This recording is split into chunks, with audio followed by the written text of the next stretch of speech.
বাবু তোমার হাতে এটা ব্যান্ডেজ মনে হচ্ছে, এটা কিসের আমাকে না দেখো। না কিছু না, ওটা ছাড়ো। না আমি তো দেখতে পাচ্ছি কিছু একটা ব্যান্ডেজ আছে, একটু দেখি।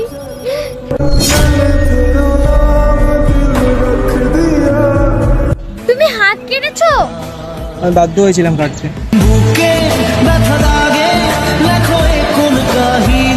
আমি মানে আমার বাড়ি থেকে চাইছে না যে আমি তোমার সাথে মেলামেশা করছি।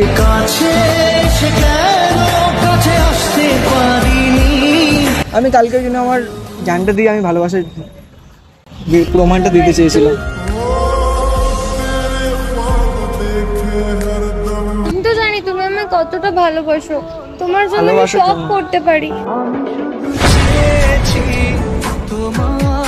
আমি আর সে ভালোবাসাটা রাখতে চাই না, কারণ দেখো আমি বাবা মাকে কষ্ট দিতে চাই না, আমি তোমাকে কষ্ট দিতে চাই না, আমি নিজেই কষ্ট পেয়ে আমি চলে যেতে চাই।